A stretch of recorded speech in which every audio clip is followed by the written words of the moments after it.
ഒരു തരത്തിൽ പറഞ്ഞാൽ ഇവിടെ വെച്ച് ഇന്ന് പട്ടം കൊടുക്കുന്നത് വളരെ മനോഹരമായൊരു കാര്യമാണ്. കാരണം ലോകത്തിൻ്റെ നാനാഭാഗങ്ങളിലുള്ള മനുഷ്യ മക്കൾ ഇവിടെ വന്ന് അവരുടെ കണ്ണുനീര് വീണ് തിടം വന്ന ഒരു ഹോളാണിത്. ഇവിടെ പ്രവേശിക്കുമ്പോഴേ നമുക്കറിയാം ഇവിടെ ആത്മാവിൻ്റെ അരൂപിയുണ്ട്. കാരണം മനുഷ്യ നിലവിളി ദൈവത്തിലേക്ക് ഉയർന്നിട്ട് ദൈവത്തിൻ്റെ സ്നേഹമായിട്ട് താഴത്തേക്ക് ഇറങ്ങി വരുന്ന പരിശുദ്ധമായ ഹോളിലിരുന്നു കൊണ്ടാണ് നമ്മൾ ഇന്ന് ഈ 3 പേർക്ക് ദൈവത്തിൻ്റെ സ്ഥാനത്തേക്ക്, ദൈവത്തിൻ്റെ അടുത്തേക്ക്, ദൈവത്തെ പ്രസംഗിക്കുവാനുള്ള ഉത്തരവാദിത്തത്തിലേക്ക് അവരെ ഉയർത്തുക. ഇന്ന് 5-ാം തീയതി ആയെങ്കിലും നിങ്ങൾക്ക് എല്ലാവർക്കും നവവത്സരത്തിൻ്റെ മംഗളങ്ങൾ നേരുകയാണ്. ക്രിസ്മസ് കഴിഞ്ഞ നമ്മുടെ ഇടവകളിലേക്ക് തിരുനാളുകളുടെ തിരക്കിലേക്ക് വരുന്ന ഈ സമയത്ത് ഇന്ന് കുഞ്ഞുങ്ങൾക്ക് വിഷമമുണ്ട്. അവർ സ്കൂളിലേക്ക് മടങ്ങിയിരിക്കുകയാണ്. അവരിന്നിവിടെ ഇല്ല. അവരെല്ലാവരെയും ഓർത്തുകൊണ്ട് കർത്താവ് നൽകുന്ന വചനം നമുക്ക് എന്താണെന്ന് പരിശോധിക്കാം. 2005 നമ്മുടെ കേരളത്തിലെ തിയേറ്ററുകളിൽ, കേരളത്തിൽ മാത്രമല്ല പുറത്തുള്ള തിയേറ്ററിൽ നിറഞ്ഞാടിയ ഹൃദയസ്പർശിയ ഒരു ചിത്രമാണ് അച്ചുവിൻ്റെ അമ്മ. അത് നിറഞ്ഞാടുക മാത്രമല്ല, അതിന് നാഷണൽ അവാർഡ് ലഭിക്കുകയുണ്ടായി. ജീവിതത്തിൻ്റെ മനോഹരമായൊരു ഏട് നമ്മുടെ ഇടയിലേക്ക് തുറന്നു വയ്ക്കുന്ന ഒരു സിനിമയായിട്ടാണ് അതിനെ ആളുകൾ കണ്ടത്. അതിൽ അഭിനയിക്കുന്നത് വളരെ കഴിവുള്ള ഉർവശിയും മീര ജാസ്മിനുമാണ്. മീര ജാസ്മിൻ്റെ വലിയൊരു സ്ട്രഗിള് അവളുടെ അപ്പൻ എവിടെയാണെന്നുള്ളതാണ്. അമ്മയായ ഉർവശി പല കാര്യങ്ങളൊക്കെ പറയുന്നുണ്ട്. അപ്പൻ ഇവിടെയില്ല, അപ്പൻ ദുബായിലാണ്, അപ്പൻ മരിച്ചുപോയി. അതൊന്നും അവളെ സംതൃപ്തിയാക്കുന്നില്ല. അമ്മ തന്നോട് എന്തോ മറച്ചു പിടിച്ച് ജീവിക്കുന്നു എന്നാണ് അവൾ സിനിമയിൽ ഉടനീളം ചിന്തിക്കുക. അവസാന ഭാഗത്തേക്ക് വരുമ്പോൾ കണ്ണുനീരോടെ അവൾ തിരിച്ചറിയുന്നതായ വലിയൊരു പെസഹ രഹസ്യമുണ്ട്. കോയമ്പത്തൂരിൽ അടിമപ്പണി ചെയ്തിരുന്ന ഉർവശി അവിടെ നിന്ന് രക്ഷപ്പെടുന്നതിനിടയിൽ തൻ്റെ കാലിൽ കെട്ടിപ്പിടിച്ച് കരഞ്ഞ ഒരു കുഞ്ഞായിരുന്നു ഈ മീര ജാസ്മിൻ. അതോടെ അവളുടെ ജീവിതം മാറുകയാണ്. അമ്മ ആരാണെന്ന് അവൾ മനസ്സിലാക്കിയാണ്. അമ്മ മാത്രമല്ല, അമ്മ അപ്പനും രക്ഷകനുമാണെന്ന് അവൾ തിരിച്ചറിയുകയാണ്. അതാണ് ആ സിനിമയുടെ മാധുര്യമെന്ന് പറയുക. മനുഷ്യ മനസ്സിന്റെ വെളിപാടുകളിലേക്ക് അത് വെളിച്ചം വീശുകയാണ്. നമ്മൾ ഇന്ന് വായിച്ചു കേട്ടതായ കഥ നമ്മൾ ദേവാലയങ്ങളിൽ പല പ്രാവശ്യവും വായിച്ചു കേട്ടിട്ടുണ്ട്. കർത്താവ് 2 അന്ധന്മാരുടെ കണ്ണുകൾ തുറക്കുന്നതായ കഥ. നമ്മളിൽ പലരും അതൊരു അത്ഭുതമായിട്ട് എടുത്തേക്കാം. അതിനകത്ത് വലിയ അത്ഭുതമൊന്നുമില്ല കേട്ടോ. കാരണം ഇവിടെ നിന്ന് ഏകദേശം ഒരു 10 കിലോമീറ്റർ അകലെ LF ആശുപത്രിയുണ്ട്. അവിടെ പ്രസിദ്ധനായൊരു ഡോക്ടർ ഉണ്ടായിരുന്നു, ഡോക്ടർ ടോണി ഫെർണാണ്ടസ്. അദ്ദേഹത്തിന് പത്മശ്രീ കിട്ടിയിട്ടുണ്ട്. അദ്ദേഹം ആലുവയിലുണ്ട്. ഇപ്പോഴും അദ്ദേഹത്തിന് ഒരു ക്ലിനിക്കുണ്ട്. ആയിരക്കണക്കിനല്ല 10,000-കണക്കിന് ആളുകൾക്ക് വെളിച്ചം നൽകിയ മനുഷ്യനാണ് ഡോക്ടർ ടോണി ഫെർണാണ്ടസ്. പിന്നെ എന്തുകൊണ്ടായിരിക്കാം മത്തായിയുടെ സുവിശേഷത്തില് ഈ കഥ യുഗയുഗാന്തരങ്ങൾക്കായിട്ട് നമ്മൾക്ക് എഴുതി വച്ചിരിക്കുക? സ്നേഹമുള്ളവരെ, അതൊരു അത്ഭുതമല്ല, അതൊരു വെളിപാടാണ്. ആ വെളിപാട് ഈ 3 പേരുടെ ജീവിതവുമായിട്ട് ബന്ധപ്പെട്ട് കിടക്കുകയാണ്. അന്ധരായ മനുഷ്യരെ സമൂഹത്തിൽ നിന്ന് മാറ്റി നിർത്തിയ മനുഷ്യരായിരുന്നു. സുവിശേഷങ്ങൾ കേൾക്കുന്നുണ്ട്. മറ്റുള്ള മനുഷ്യരെ കാണുമ്പോൾ, കഴിവ് കുറഞ്ഞവരെ കാണുമ്പോൾ, മാനസിക വൈകല്യമുള്ളവരെ കാണുമ്പോൾ ശിഷ്യന്മാർ ചോദിക്കുന്നൊരു ചോദ്യമുണ്ട്. എന്താണിങ്ങനെ? അപ്പന്റെ പാപമാണോ? അമ്മയുടെ പാപമാണോ? തലമുറകളുടെ പാപമാണോ എന്ന് ചോദിക്കുന്നുണ്ട്. തലമുറകളുടെ പാപമൊന്നുമല്ലത്. നിത്യനായ ദൈവത്തിന്റെ അനന്തമായ സ്നേഹത്തിന്റെ മഹത്വപൂർണമായ വെളിപാട് നമുക്ക് നൽകുവാനായിട്ട് ദൈവം അവരെ സൃഷ്ടിച്ചു എന്നാണ് യേശു പറയുക.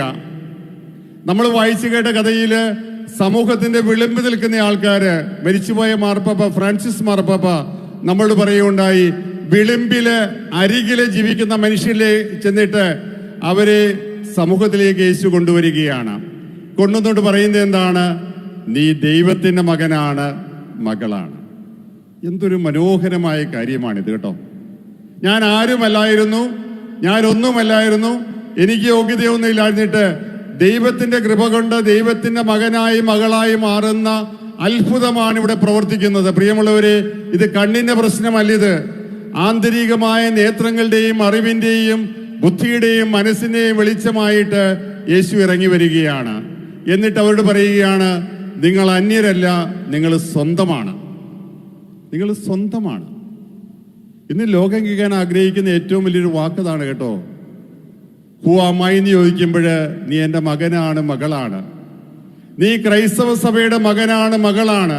സ്നേഹമുള്ളവരെ, ഇന്നിവർക്ക് പട്ടം നൽകിയവരെ അയക്കുന്നത് ലോകമെമ്പാടും പോയിട്ട്, അത് മഡഗാസ്കർ ആയിരിക്കാം, കെനിയ ആയിരിക്കാം, സൗത്ത് അമേരിക്ക ആയിരിക്കാം, നോർത്ത് അമേരിക്ക ആയിരിക്കാം, എവിടെയാണെങ്കിലും ഒരു പോയിട്ട് അവർ പറയുന്നതായ വചനം, നിങ്ങൾ ഞങ്ങൾക്ക് പ്രിയപ്പെട്ടവരാണ്. നിങ്ങൾ ലെസ്ബിയൻസ് ആകട്ടെ, ഹോമോസെക്ഷൽസ് ആകട്ടെ, ട്രാൻസ്ജെൻഡേഴ്സ് ആകട്ടെ, പ്രോസ്റ്റിറ്റ്യൂട്ട്സ് ആകട്ടെ, HIV AIDS ബാധിതരാകട്ടെ, മാനസിക വൈകല്യമുള്ളവരാകട്ടെ, whoever that may be, you are God's child. നിങ്ങൾ ദൈവത്തിന്റെ മകനും മകളുമാണ്. അതിന് ആദ്യമായിട്ട് ഈ 3 പേർക്ക് വേണ്ടത് അവർക്ക് തന്നെ ബോധ്യമുണ്ടാകണം, ഞാൻ ദൈവത്തിന്റെ മകനാണെന്നുള്ളൊരു കാര്യം. നമ്മുടെ സുരക്ഷിതത്വ ബോധം വരുന്നത് സൈക്കോളജിക്കൽ ഗെയിംസ് കൊണ്ടല്ല പ്രിയപ്പെട്ടവരെ. അത് ആഴമായ ബോധ്യമാണിത്.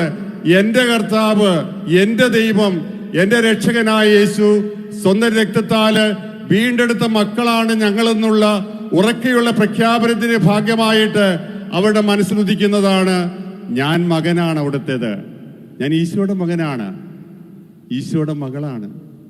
ആ ബോധ്യം വന്നാൽ ലോകം മാറുകയാണ്, കാഴ്ചകൾ മാറുകയാണ്, ദിശകൾ മാറുകയാണ്.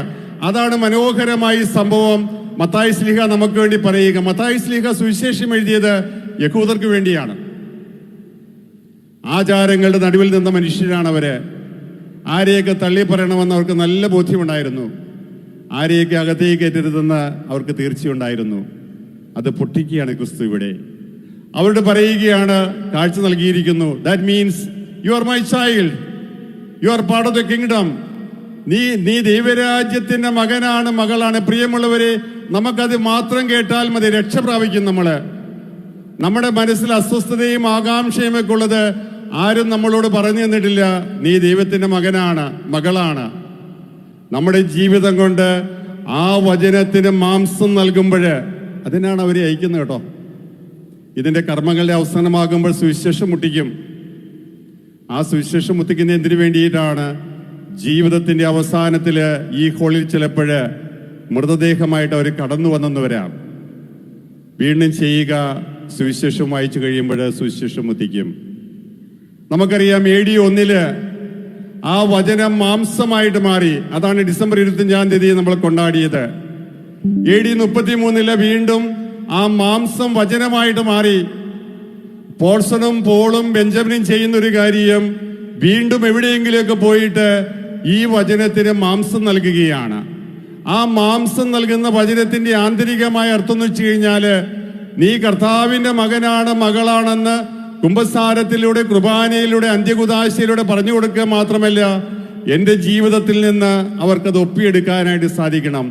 എന്റെ സന്തോഷം, സഹനങ്ങളിലുള്ള എന്റെ സ്ഥിരത, വിഷമിക്കുമ്പോഴുള്ള എന്റെ മനോധൈര്യം, എന്തെല്ലാം തകർന്നു വീണാലും കർത്താവിനെ താങ്ങുമെന്നും ഞാൻ പാപം ചെയ്താൽ പോലും കർത്താവിനെ മറച്ചു പിടിക്കുമെന്നുമുള്ള വലിയ വിശ്വാസത്തിന്റെ ആഴങ്ങളിലേക്കാണ് യേശു നമ്മളെ നയിക്കുക. അതാണ് ഇവർ സ്വന്തമാകുക. അതാണ് ഈ പൗരോഹിത്യത്തിന്റെ പ്രത്യേകതയും കേട്ടോ. ഈ മനോഹരമായ ദൗത്യം എന്ന് പറയുന്നത് അവരാരാണ്? അവരാരുമല്ല കേട്ടോ. ഞങ്ങൾ ആരാണ്? ഞങ്ങൾ ഒന്നുമല്ല. സ്നേഹമുള്ളവർ, ഇവിടെ ഇരിക്കുന്നവരില് പോളച്ചനേക്കായില്, അല്ലെ അലക്സച്ചനേക്കായില്, സെബാസ്റ്റ്യൻ പിതാവിനേക്കായില് ധാർമ്മിക ബോധമുള്ള, നന്മയുള്ള, കൊടുക്കാൻ സന്മനസ്സുള്ള നല്ല മനുഷ്യരിവിടെ ഇരിപ്പുണ്ട് കേട്ടോ. ഞങ്ങൾ ഈ അൾത്താരയിലായിരിക്കുന്നത് അവന്റെ കൃപ കൊണ്ട് മാത്രമാണ്. അവന്റെ കൃപയിൽ ആശ്രയിച്ച് ഞാൻ സാവധാനം തിടം വയ്ക്കുകയാണ്. ഞാൻ ദൈവത്തിന്റെ മകനാണ്. ആ ദൈവത്തിന്റെ മകനാണെന്നുള്ള തിടം വെച്ച് കഴിയുമ്പോൾ പോകുന്ന സ്ഥലങ്ങളിൽ തന്റെ പെരുമാറ്റ ശൈലി കൊണ്ട്, വളരെ പ്രധാനപ്പെട്ടതാണ് ഇന്നത്തെ ലോകത്തില്, എൻ്റെ സമീപനങ്ങൾ കൊണ്ട്, എൻ്റെ സുവിശേഷ മൂല്യങ്ങൾ കൊണ്ട്, എൻ്റെ പെരുമാറ്റ ചട്ടങ്ങൾ കൊണ്ട് ആളുകൾക്ക് മനസ്സിലാകണം, എൻ്റെ അടുത്ത് വരുന്ന ഏത് പാവപ്പെട്ടവൻ പോലും ദൈവത്തിന്റെ മകനാണ്, മകളാണെന്ന് പറയുവാൻ സാധിക്കുന്ന മനോഹരമായൊരു സംഭവമാണിത്. ഞാൻ ഓർക്കുന്നുണ്ട്, ഒരിക്കല് നമ്മുടെ ഈ മെട്രോ വന്ന സമയത്ത് പൂണിത്തറയിലെ ഒരു പാവപ്പെട്ട കുടുംബം, അമ്മച്ചി ഉണ്ടായിരുന്നു, വിധവയായിരുന്ന അമ്മച്ചി. 3 മക്കള്, അവർക്ക് 9 സെന്റ് സ്ഥലമുണ്ട്. മെട്രോ കൊടുത്തത് 20 ലക്ഷം രൂപ വെച്ചാണ് ഒരു സെന്റിന്. ഈ 2 ചേട്ടന്മാര് ഒരു ശകലം തരികിടയായിരുന്നു. അവർ പറഞ്ഞു, എടാ മൂന്നാമത്തവന് കഴിവ് കുറവാണ്, അവനെ നമുക്ക് ഒതുക്കി ഈ കാശ് സ്വന്തമാക്കാം. അവർ സ്വന്തമാക്കി. അപ്പൊ ഈ ഭാര്യ ഓടിപ്പിടിപെടുത്ത് അരബിനെ വന്നു. ഞാൻ ഇദ്ദേഹത്തെ വിളിപ്പിച്ചു. തോമസ് നമ്മുടെ സരിത സവിത സംഗീത തിയേറ്ററിൽ അന്നത്തെ കാലത്ത് ഏകദേശം 15 വർഷങ്ങൾക്ക് മുമ്പ് ചീട്ട് കീറുന്നയാളാണ്. ടിക്കറ്റുമായിട്ട് വരുമ്പോൾ ചീട്ടി കൊടുക്കുന്നു. 300 രൂപയാണ്. ഐസക്കുരീത്തടം സാറിന്റെ സിനിമാ തിയേറ്ററാണത്. തോമസിനെ വിളിപ്പിച്ചു. തോമസ് 2 പിള്ളേരുമായിട്ട് വന്നു. ചെറിയ പിള്ളേർ കേട്ടോ. പിള്ളേരെ മുറിക്ക് പുറത്തിരുത്തി ഞാൻ, തോമസേ എടാ മോനെ, എടാ 3 സെന്റ് സ്ഥലം 60 ലക്ഷം രൂപയാണ്. അന്നത്തെ കാലത്ത് നല്ല മൂല്യമുണ്ട്. ഞാൻ പറഞ്ഞു, തോമസേ ഹൈക്കോർട്ടിലെ നല്ല വക്കീലന്മാരെ എനിക്കറിയാം, ഞാൻ മേടിച്ചു തരാം. ഇവരെല്ലാം ശാന്തമായിട്ട് കേൾക്കുകയാണ്. അപ്പൊ ഭാര്യ പൊട്ടിത്തെറിക്കുകയാണ്. ഇതാണ് ഇയാളുടെ പ്രശ്നം. പിതാവേ ഒന്നും മിണ്ടുകയില്ല, സ്വന്തം ആവശ്യങ്ങൾ തിരിച്ചറിയില്ല. ഇങ്ങനെ നടന്നോളും 300 രൂപ മേടിച്ച് ഞാൻ എങ്ങനെയാ ജീവിക്കുന്നത്? 1 മണിക്കൂർ കഴിഞ്ഞാൽ വളരെ ശാന്തനായിട്ട് തോമസിനോട് പറയുകയാണ്, പിതാവേ എനിക്ക് ആകപ്പാടെ ഈ ഭൂമിയിലുള്ളത് 2 സഹോദരന്മാരാ. അവരെന്നെ കാര്യമായിട്ടൊന്നും പരിഗണിക്കാറില്ല. അമ്മ മരിച്ച പിന്നെ യാതൊരു ബന്ധവും ഇല്ല. പക്ഷെ അവരാ കടവന്ത്ര പ്രദേശത്തുണ്ടെന്ന് എനിക്കറിയാം. ഞാൻ ഈ കേസിന് പോയാൽ ഈ ബന്ധമില്ലാതാകും. എനിക്ക് ആകപ്പാടെയുള്ളത് അവരാണ്. കർത്താവ് എനിക്കൊരു ജോലി നൽകിയിട്ടുണ്ട്. എൻ്റെ മക്കളെ ഗവൺമെന്റ് സ്കൂളിൽ പഠിക്കുന്നു, അവർക്ക് ഉച്ചയ്ക്ക് ആഹാരം കിട്ടും. ഞങ്ങൾ കഴിഞ്ഞുകൂടി പോകുന്നു. പിതാവ് കേസിനും പൊക്കാറിനൊന്നും പോകണ്ട, ഞാൻ ജീവിച്ചു പൊക്കോളാം പിതാവേ എന്ന്. നിങ്ങൾക്കറിയാം, ഞാൻ മുകളിലത്തെ നിലയാണ് താമസിക്കുന്നത്. ഞാൻ നോക്കുമ്പോൾ നമ്മുടെ അവിടെ നിന്ന് ഇറങ്ങി, കാരണം 5:50 6 മണിക്ക് സിനിമ തുടങ്ങും. മുണ്ടും മടക്കി കുത്തി ശാന്തമായിട്ട് തോമസ് ഇറങ്ങിപ്പോകുകയാണ്. എനിക്ക് തോന്നി ആ പോകുന്നത് ഒരു ക്രിസ്തുവിൻ്റെ മകനാണ്. ക്രിസ്തുവിൻ്റെ മകനാണ്. കാരണം ഞാനും ക്രിസ്തുവിൻ്റെ മകനാണെന്നും എനിക്ക് കിട്ടുവാൻ പോകുന്നതായിട്ടുള്ള ഈ പൈസ 60 ലക്ഷം രൂപയായിരിക്കും, അതല്ല ജീവിതത്തിന്റെ മൂല്യമെന്ന് എന്നോട് പറഞ്ഞിട്ട് തോമസ് ഇറങ്ങിപ്പോകുകയാണ്. പ്രിയമുള്ളവരെ, ഇങ്ങനെയുള്ള ആളുകളെ കൊണ്ട് നിറഞ്ഞ ലോകത്തിലാണ്, നന്മയുള്ള ലോകത്തിലാണ് യേശു വരിക. നന്മയൊന്നും നഷ്ടപ്പെട്ടിട്ടില്ല മനുഷ്യർ കേട്ടോ. മനുഷ്യര് കടലോളം സ്നേഹിക്കുന്ന ആൾക്കാരാണ് കേട്ടോ. ചിലപ്പോഴൊക്കെ തിന്മയെ നമ്മൾ കണ്ടെന്നു വരാം. പക്ഷെ തിന്മയല്ല മനുഷ്യന്റെ പ്രധാനമായ ഭാവം, നന്മയാണ്, ബന്ധങ്ങളാണ്, സ്നേഹമാണ്, പൊറുക്കാനുള്ള സന്മനസ്സാണ്. അത് കണ്ടെത്തുവാനായിട്ട് ഈ 3 പേരെ ദൈവം അയക്കുകയാണ്. എനിക്ക് അവരെ കുറിച്ച് പറയാനുള്ള ഒരു കാര്യം, അവർ 3 പേരും പ്രാർത്ഥനാ നിർഭരരായ ആൾക്കാരാണ്. ഞാൻ ഇന്നലെ രാത്രി മൂലം അവരെ കാണുന്നുള്ളൂ. നമുക്ക് അകലെ നിന്ന് തന്നെ അറിയാം ഇവർ പ്രാർത്ഥിക്കുന്ന മനുഷ്യരാണ്. അവരെ പഠിപ്പിച്ച അച്ഛന്മാരോട് നന്ദി പറയുന്നു. മാതാപിതാക്കന്മാർ ജോയിച്ചിട്ട് ഇവിടെ ഡിവൈനില് വർഷങ്ങളായിട്ട് ഈ കുഞ്ഞ് ജനിക്കുന്നതിന് മുമ്പ് കൗൺസിലറാണ്. നിങ്ങൾ ഓരോരുത്തരും കേട്ടോ, നമ്മുടെ യോർദനാപുരം ഇടവക, കോക്കുന്ന ഇടവക വികാരിച്ചന്മാർ വന്നിട്ടുണ്ട്.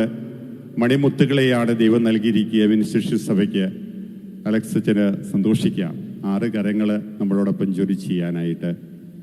സ്നേഹമുള്ളവരെ, ഒരാഗ്രഹമുള്ളത് ഞാൻ എപ്പോഴും പറയുന്നത്, ഈ മണ്ണിൽ നിന്ന് മടങ്ങിപ്പോകുമ്പോൾ മോന്റെ മൃതദേഹം വഹിക്കുന്ന ശവമഞ്ചം അൾത്താരയിൽ മുട്ടിച്ചിട്ട് വേണം പോകാനായിട്ട്. വൈദികനായി തുടരണം. വലിയ പ്രതിബന്ധങ്ങളുണ്ട് കേട്ടോ. ലോകത്തിന്റെ നമ്മൾ പറയില്ലേ, ലോകത്തിന്റെ പ്രലോഭനങ്ങളുണ്ട്, സമൂഹ ജീവിതത്തിലുള്ള വെല്ലുവിളികളുണ്ട്. ചിലപ്പോഴേ പ്രൊവിൻഷ്യൽ അച്ഛൻ, അലക്സിച്ചനായിരിക്കില്ല, പരിഗണിച്ചില്ല എന്ന് തോന്നും. നന്നായിട്ട് പഠിച്ചിരുന്ന ആളാണ്. മറ്റുള്ള റോമിൽ പഠിക്കാൻ പോകുന്നു, അമേരിക്ക ജോലി ചെയ്യാൻ പോകുന്നു, ഓസ്ട്രേലിയയിൽ പോകുന്നു, വേറാമായി. നമ്മുടെ അച്ഛന്മാർ തന്നെ പറയും, എടാ നിന്നെ എന്തോ പരിഗണിക്കുന്നില്ല. എപ്പോഴും പ്രൊവിൻഷ്യൽ വെച്ചുകൊണ്ട് പറയണം, ആർക്കും വേണ്ടാത്ത സ്ഥലത്തേക്ക് എന്നെ അയച്ചേക്കാനായിട്ട്. കാരണം അവിടെയാണ് യേശു നമ്മളെ കാത്തിരിക്കുന്നത്. ഒരിക്കലും മാറ്റം ചോദിച്ചു പോകരുത് കേട്ടോ. അച്ഛൻ തരുന്ന എന്താണോ അത് സ്വീകരിച്ചു പോകുക. യേശു പോകാൻ പറഞ്ഞവർ പോയിട്ട് അവരെ ലോകത്തെ മുഴുവൻ കീഴടക്കി. അവർ കൊളോണിയസിൽ സ്ഥാപിച്ചത് സ്നേഹം കൊണ്ട് മനുഷ്യനെ കീഴടക്കുവാനായിട്ട് അവർക്ക് സാധിച്ചു. നിങ്ങൾക്കത് സാധിക്കുമാറാകട്ടെ. ജീവിതത്തിലെ ഏറ്റവും വിഷമിക്കുന്ന ആളുകളോട്, ഏറ്റവും സങ്കടപ്പെടുന്നവരോട് നമ്മുടെ സമൂഹം മാറ്റി നിർത്തുന്ന അനേകം ആളുകളുണ്ട് കേട്ടോ. ഡിസ്പോസിബിൾ ആണ്. നമ്മുടെ മേശപ്പുറത്തിരിക്കുന്ന ടിഷ്യൂ പേപ്പർ പോലെയാണ് പലരുടെയും ജീവിതം. മൂക്കൊന്ന് തുടച്ചു വലിച്ചെറിഞ്ഞ് കളയുന്നു. ആ സംസ്കാരത്തില് അവര് ദൈവത്തിൻ്റെ മകനാണ് മകളെന്ന് പറഞ്ഞു കൊടുക്കുവാനായിട്ട് ദൈവം നൽകുന്ന അനശ്വരമായ ഭാഗ്യത്തെ വാരിപ്പിടിക്കുക. അമേരിക്കയില്, ഓസ്ട്രേലിയയില്, മറ്റുള്ള രാജ്യങ്ങളില് അനേക മനുഷ്യര് സഭയോട് പ്രാർത്ഥിച്ച് യേശുവിലേക്ക് സമർപ്പിച്ചതിൻ്റെ സമ്മാനമായിട്ടാണ് 3 പേർ അച്ഛനാകുന്നത് കേട്ടോ. നിങ്ങളാരും സ്വന്തമായിട്ട് പഠിച്ച അച്ഛന്മാരായവരല്ല. സഭ കാത്തിൽ സഭാമാതാവ് അനേകം ആളുകളിലൂടെ ദൈവത്തിങ്കിലേക്ക് അയച്ച പ്രാർത്ഥന സ്നേഹമായി ഇറങ്ങി വന്ന് മനുഷ്യഭാവത്തിൽ 3 പേരായിട്ട് നിങ്ങൾ വന്നിരിക്കുകയാണ്. ദൈവം നിങ്ങളെ സമർത്ഥമായിട്ട് അനുഗ്രഹിക്കട്ടെ. 3 അമ്മച്ചിമാർക്കും പ്രത്യേകമായ നന്ദി കേട്ടോ. ഇവിടെ ബാബുച്ചൻ വളരെ മനോഹരമായിട്ട് പറഞ്ഞു, ഒരിക്കല് നിങ്ങളുടെ ഉദരത്തില് ഉരുവായ ശിശു ഇന്ന് മദ്ബഹായിലാണ്. അമ്മച്ചിമാരെ, ഇതിനേക്കാൾ വലിയ സ്നേഹം എന്താണ് സഭയ്ക്ക് നൽകാൻ സാധിക്കുക? ഇവരില്ലെങ്കിൽ സഭയില്ല. കാരണം പരിശുദ്ധമായ കുർബാനയാണ് സഭയുടെ മെയിൻ വെയിൻ. ഇവിടെ ഇരിക്കുന്ന സിസ്റ്റേഴ്സിന് അറിയാം, അച്ഛന്മാരെ കിട്ടാതെ കുർബാനയില്ലാതെ വലഞ്ഞിരിക്കുന്ന സമൂഹങ്ങളുണ്ട് കേട്ടോ. നിങ്ങൾ ചെയ്തത് നന്മയാണ്. അപ്പച്ചന്മാരെ, ഞങ്ങൾ സ്നേഹത്തോടെ ഓർക്കുന്നു കേട്ടോ. പ്രിയപ്പെട്ട സിസ്റ്റേഴ്സ്, നിങ്ങളോട് എങ്ങനെ നന്ദി പറഞ്ഞാലും തീരില്ല കേട്ടോ. കാരണം ഞങ്ങളെല്ലാം അച്ഛന്മാരായിരിക്കുന്നത് നിങ്ങളുടെ ആ പ്രോത്സാഹനം കൊണ്ടാണ് കേട്ടോ. ഫ്രാൻസിസ് മാർപ്പാപ്പ തിരിച്ചറിഞ്ഞു. മാർപ്പാപ്പ പറഞ്ഞു, സിസ്റ്റേഴ്സ് കുറയുമ്പോൾ ദൈവവിളിയാണ് കുറയുക. നമ്മുടെ ഇടയിൽ വൈദികരായുള്ള ആൾക്കാരുടെ നമ്പർ കുറയുന്നതിന് പ്രധാനപ്പെട്ട ഒരു കാരണം 2 കുട്ടികളോ 1 കുട്ടികളോ ഒന്നും അല്ല കേട്ടോ. ആ സുവിശേഷം പറയാനായിട്ടുള്ള ആളുകൾ കുറഞ്ഞു വരികയാണ്. ഞങ്ങൾ അതീവ ബഹുമാനത്തോടെ നിങ്ങൾ കാണുന്നു കേട്ടോ. പ്രിയമുള്ള അച്ഛന്മാരെ, നമുക്കൊരുമിച്ച് പ്രാർത്ഥിക്കാം. പോപ്പുലർ മിഷൻ തുടങ്ങി ഈ നാടിനെ മുഴുവൻ നവീകരിക്കുവാനായിട്ട് ഡിവൈൻ ധ്യാന കേന്ദ്രം ആരംഭിച്ച് ഈ ലോകത്തെ മുഴുവൻ നവീകരിക്കുവാനായിട്ട് സഭ നിന്ന മണ്ണ് ചോർന്നു പോകുന്നു എന്ന് കണ്ട സമയത്ത് ദൈവം നൽകിയ വരദാനമാണ് ഈ സ്ഥലം. വരദാനമാണ് നിങ്ങള്. പോപ്പുലർ മിഷൻ ധ്യാനം വഴിയായിട്ട്, മറ്റ് ധ്യാനങ്ങൾ വഴിയായിട്ട് ലോകത്തിന്റെ നാനാഭാഗങ്ങളിലും സ്ഥാപനങ്ങൾ ഉണ്ടാക്കി അവിടെ ധ്യാനങ്ങൾ നടത്തി ജനങ്ങളെ ദൈവത്തിങ്കിലേക്ക് കൊണ്ടുവരുവാനായിട്ട് പരിശ്രമിക്കുന്ന ഓരോരുത്തരുമാണ് ഇവിടെ ഇരിക്കുക. ഞങ്ങൾ അഭിമാനത്തോടെ കാണുന്നു കേട്ടോ. ദൈവം നമ്മളെ സമർത്ഥമായി അനുഗ്രഹിക്കട്ടെ. ഈ 3 മക്കളിലേക്കും ആത്മാവിൻ്റെ വരദാനങ്ങൾ നൽകി അവിടെ ഹൃദയത്തെ തൊട്ട് യേശുവിൻ്റെ മഹത്വം കണ്ടുകൊണ്ട് അവിടത്തേക്ക് വേണ്ടി ശുശ്രൂഷ ചെയ്യുവാൻ, പ്രത്യേകിച്ച് സഹനങ്ങളുടെ സമയത്ത് അടിപതറാതിരിക്കുവാനായിട്ട് നമുക്ക് പ്രത്യേകമായിട്ട് പ്രാർത്ഥിക്കാം. ക്രിസ്തുവിൻ്റെ സുഗന്ധമായി മാറുവാൻ പോൾസനും പോളിനും ബെഞ്ചമിനും സാധിക്കുമാറാകട്ടെ. അതോടൊപ്പം തന്നെ വിൻസിഷ്യസ് സഭയ്ക്കും നമ്മുടെ പ്രിയപ്പെട്ട പൊതുവാച്ചനോട് സ്നേഹമറിയിക്കുന്നു.